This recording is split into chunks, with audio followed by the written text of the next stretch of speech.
We break down the cornerback position next on the Unbearable Sports Podcast. We're going to take the North and never give it back. So that's a good pick. You get the corner. I got to go bold, right? I got to go bold for this. Yeah, she's got some nice long Welcome back to the Unbearable Sports Podcast. I'm your host, Brad. Make sure to like and subscribe if you're out there on YouTube, and also download the podcast everywhere that you get your podcast. Just search for Unbearable Sports. What's going on, everybody? Happy Wednesday. Let's break down this cornerback position. So as we count down to camp, we like to talk about just all the different position groups, break down the starters, break down the backups, and then also talk about some over-unders, talk about the different changes that have happened on this team. And then also, last but not least, did we get better at the defensive back or the cornerback position? Last episode, we broke down the safeties, discussed that a little bit, love the depth with that. Now we're going to be talking about the cornerback position, where we might have a couple little storylines that we got to talk about. That has been discussed a lot about Tyrique Stevenson and that kind of third corner. Yes, it's technically a starter on the outside, but you feel good about Jaylon. You feel good about Kyler. It's really going to be up to the Tyrique Stevenson, and also some changes that happened to our depth. So let's get right into it, where some of the differences of what happened last season to this season. You can see that we basically got rid of all of our backups. They're not here anymore, or the main backups. Terrell Smith, Josh Blackwell, still here, but very quietly, we kind of cleaned out that back end of the room. No Jaylon Jones, no Leon Jones, no Greg Stroman Jr. Now, some of these were cut before the start of the season, and also no Reddy Stewart, someone that I know. I mean, he impressed us a lot during training camp, impressed us a lot in the preseason, and just as all players like that, like Thomas Graham Jr., they went over to the Minnesota Vikings. So he's over with the Vikings right now. But now, who we have, we overhauled those very big backups at the cornerback position. So still, your starters are looking like Jaylon Johnson, Tyrique Stevenson on the outside, with Kyler Gordon being in the slot. Primary backup being Terrell Smith, and then your primary nickel or slot backup is going to be Josh Blackwell, who just got re-signed. And then also you look at Zay Frazier, who we'll be talking about, the rookie that we just drafted.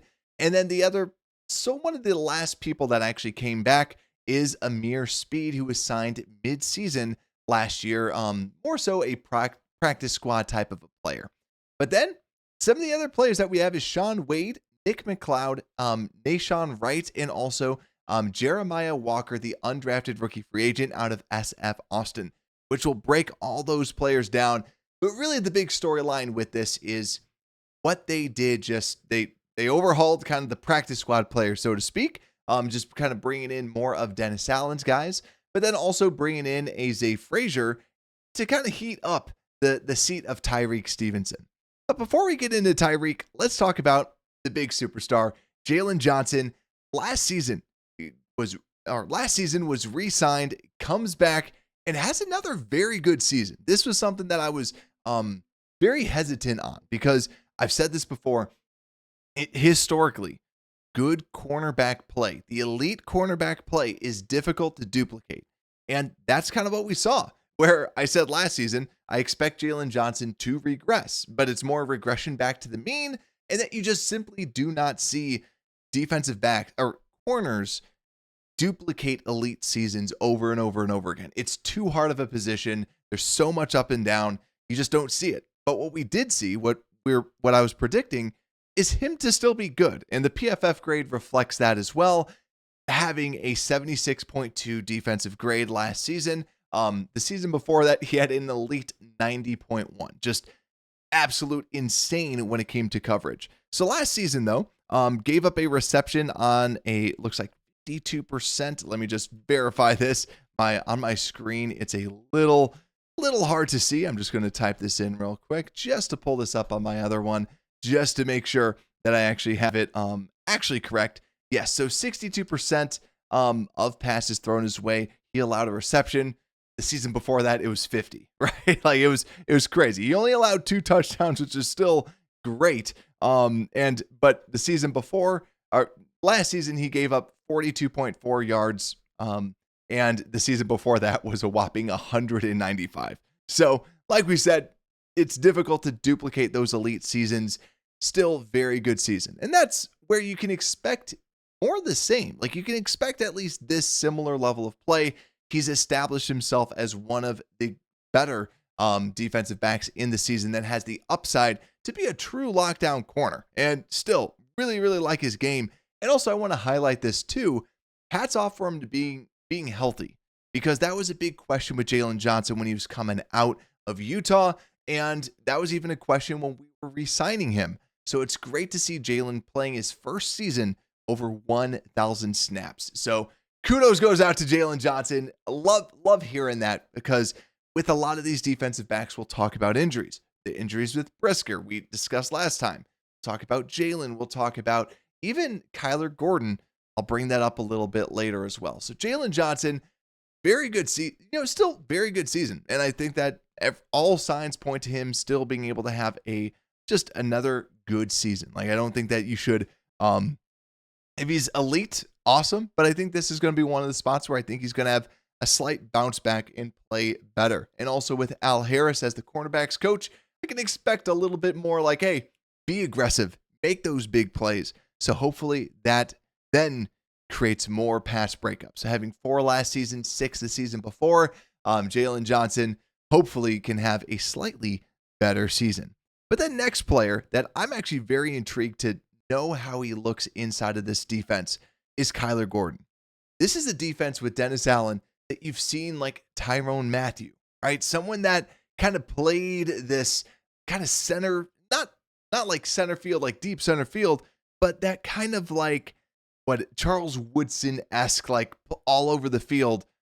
If you were to have someone like this, I wouldn't say it's Brisker. I'd say it's Kyler Gordon, because Kyler Gordon plays with that reckless abandon. He is someone that, like when we were grinding the tape, he just would blow up running plays. And you saw that having a 76.5 run defense grade. I would personally say that would be higher, even though that's above average.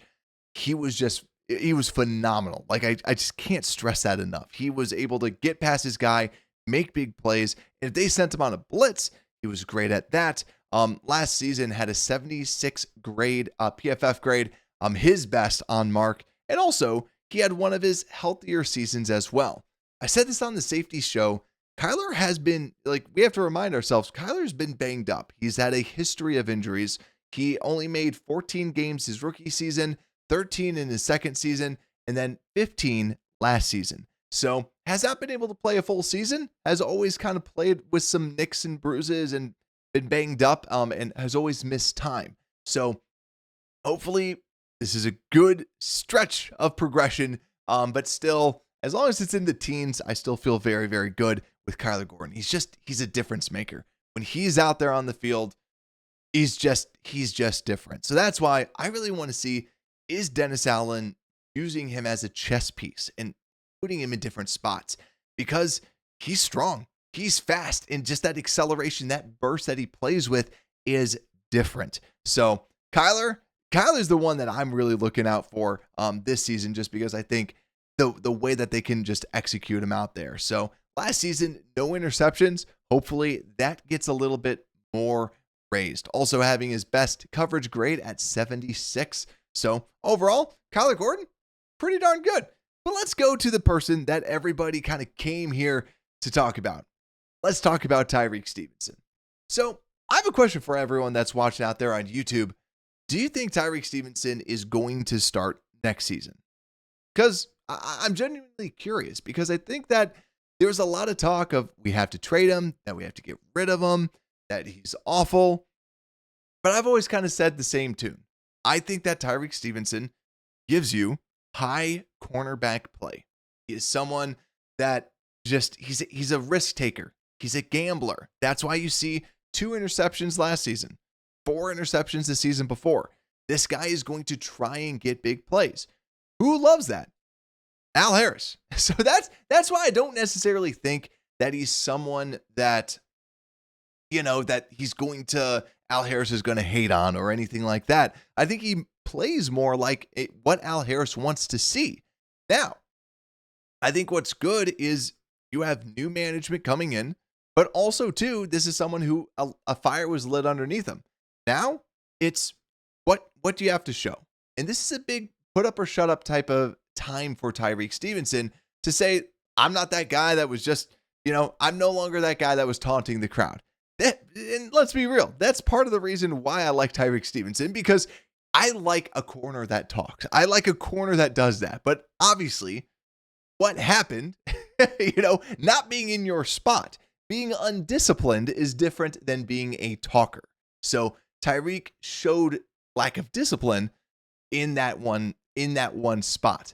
But also when you look at his PFF grades, all kind of basically below average, 58.9 last season, a 60.2 the season before. Now, the other thing with Tyrique Stevenson, because of the high risk, you're going to then see those high risk, high rewards. When you would see games, and if you're just purely basing it off of his grades would be all over the place. It's kind of standard for a corner, but Tyrique definitely has those volatile games. Like I said, I think that Tyrique Stevenson, when asked, do I think Tyrique Stevenson is going to start? I believe him. He was sent to like a leadership camp or of some sort, just to kind of, or like the training that Al Harris helped him with. It seems like Tyrique is doing everything. Like he understands that, hey, you got to wake up. And here's the thing. If he doesn't, and he's kind of playing some undisciplined football with the new regime, yeah, they'll move on to another person. And that person, I hope, is Terrell Smith. And I've talked about this when we break down Tyrique Stevenson versus Terrell Smith. Terrell Smith is good. Like I know we're going to talk about Zay Frazier and everything like that. Terrell Smith is just a good corner. Now, the flip side is that he's significantly less flashy than, say, a Tyrique Stevenson. But what I like about Terrell Smith is when we see him out there, the guy plays his role. You don't really hear a lot about him when he's out there because he does a good job. And that is the thing that I like about him. And you look at his PFF grades, yet again, these are PFF grades. And I think that corner is one of those positions you want to know, because one of the things that they'll do is, if you just look at incompletion percentage, which his reception percentage is 60%, which, not amazing, not bad. And 58.1% when he was a rookie. So not bad out there. Had his first interception as a pro last season as well. But when you look at his grades, 78.5 on 207 snaps. And the season before that, 69.6 on 377 snaps. Just the PFF grades show that he's good. But also when we watched him, he looks good. And yet again, not the flashiest guy. He's just someone that plays the position well. And that's why I still think that Tyrique Stevenson is going to be getting the starting snaps. But it's nice to know that you have someone like Terrell Smith that you can say, hey, you know how to play.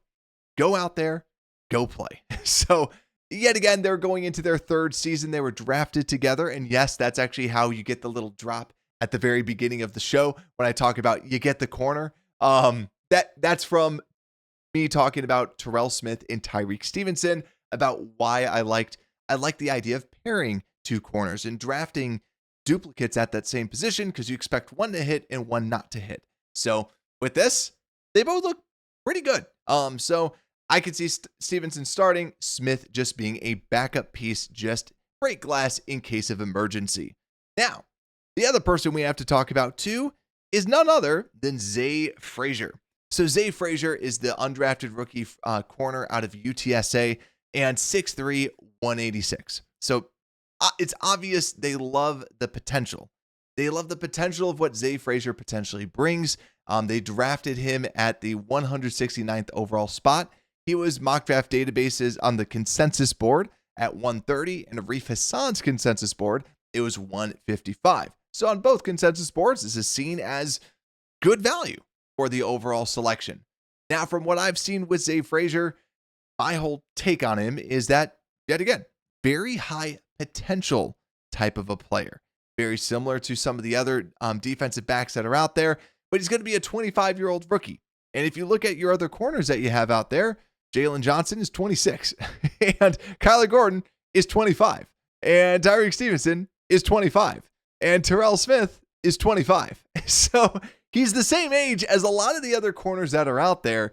And I'm skeptical with some of this. And I don't think you're going to see him out there immediately. I think he's like, I did not see a lot of instincts that, he just seemed more of like an athlete that can just run around there.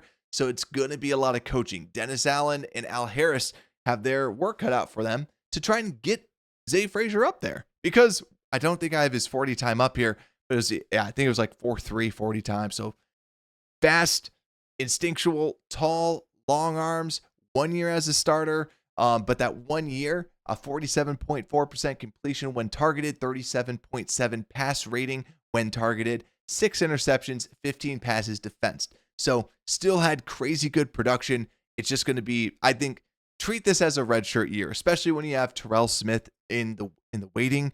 We'll talk about Josh Blackwell in the slot. Zay Frazier's not a slot guy. He's going to be someone that I think we're really not going to see at all this year.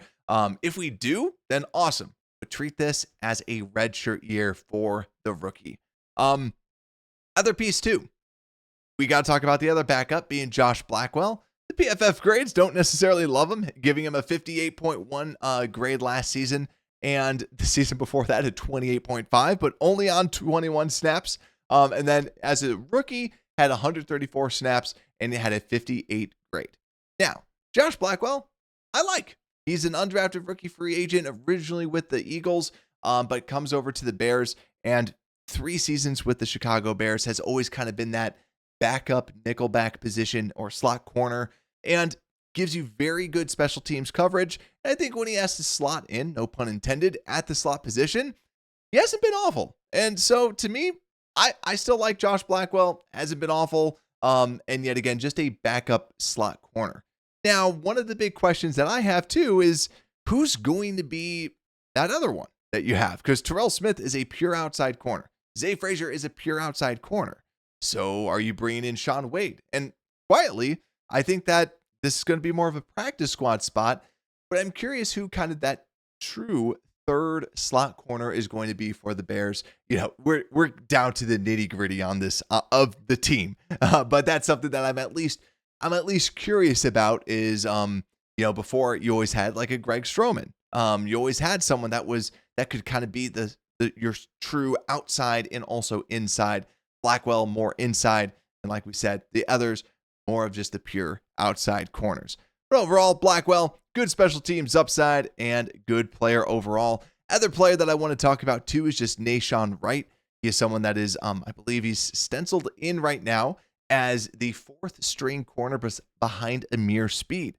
The reason why I want to call him out over someone like an Amir Speed is just because Nahshon Wright, Nahshon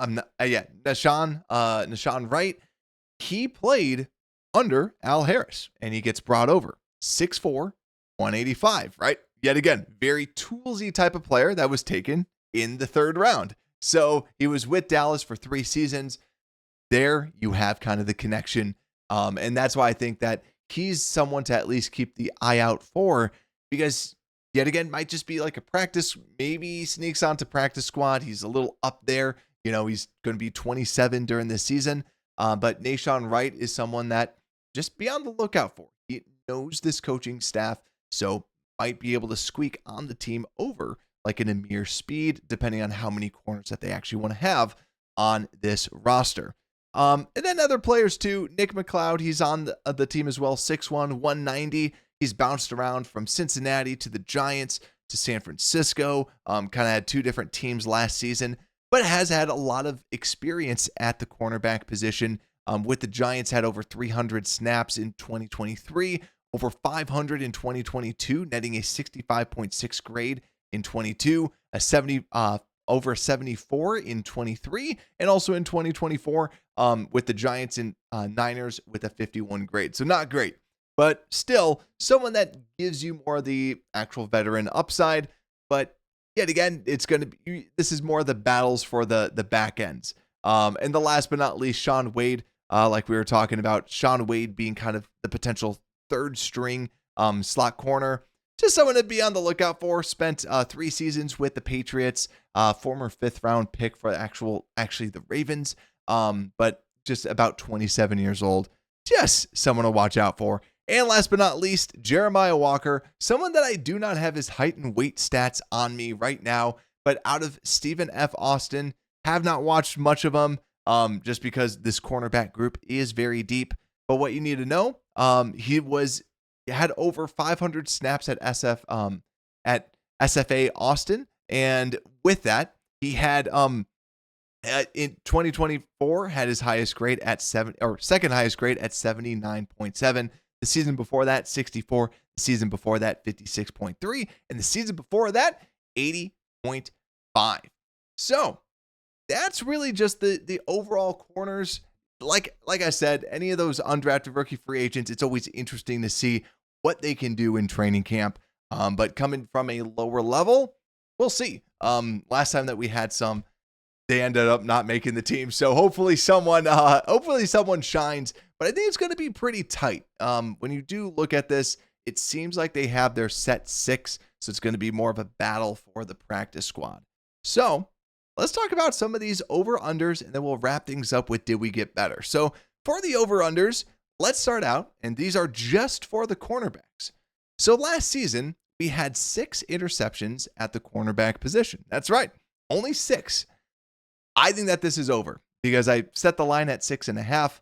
I think that this is an easy over. I expect Jaylon Johnson to have a better season, and I also expect them, with Al Harris being the main one, trying to have them produce some turnovers. But still, like over 7 would be awesome. Next, Kyler games. I've set the bar at 14.5. I'm gonna go over. Seems like Kyler Gordon, knock on wood, has been healthy. He's just, you don't hear much. Like we forget. We have not heard much about injuries or anything like that. So knock on wood, say a prayer, throw salt over the shoulder, however you feel good about it, and kind of how anti-superstitious you are, try to do that so that Kyler can be fully healthy. I'm going to say over. I'm going to be bold with that. I never like going unders on injuries.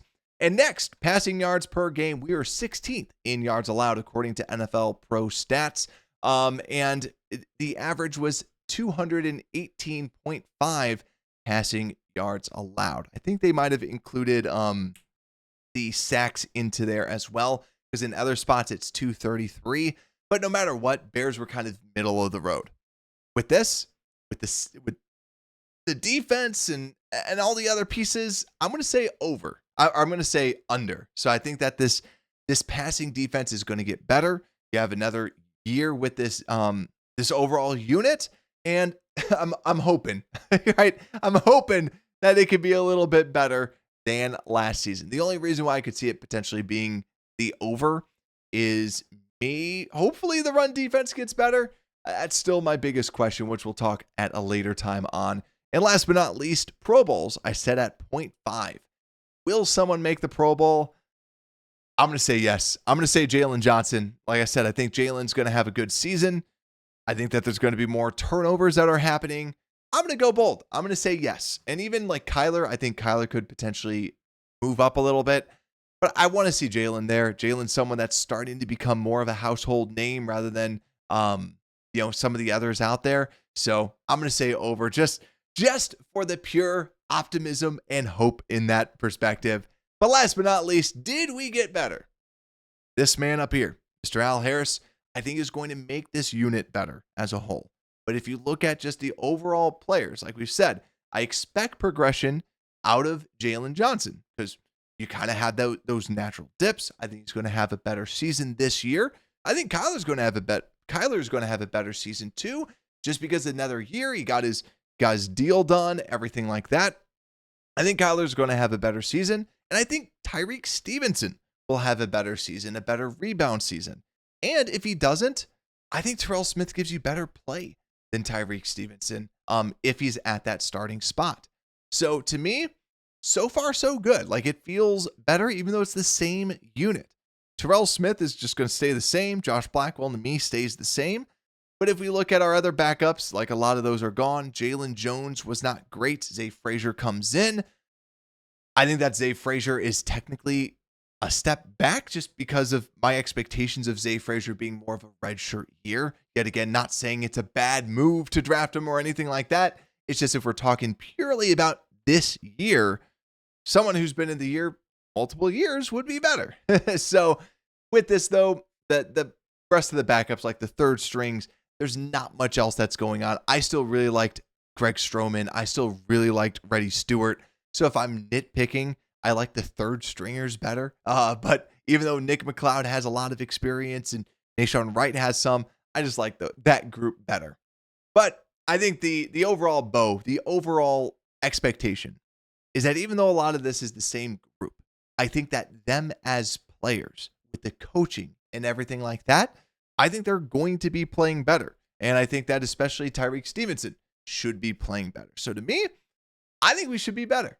But what do you think? I think this is one of the positions I'm saying progression. So if you disagree, let me know. If you agree, let me know even more down in the comments out there on YouTube. So make sure to hit that like button. Make sure to subscribe and download the podcast everywhere you get your podcast. And with that, Unbearable Sports Podcast, we are out.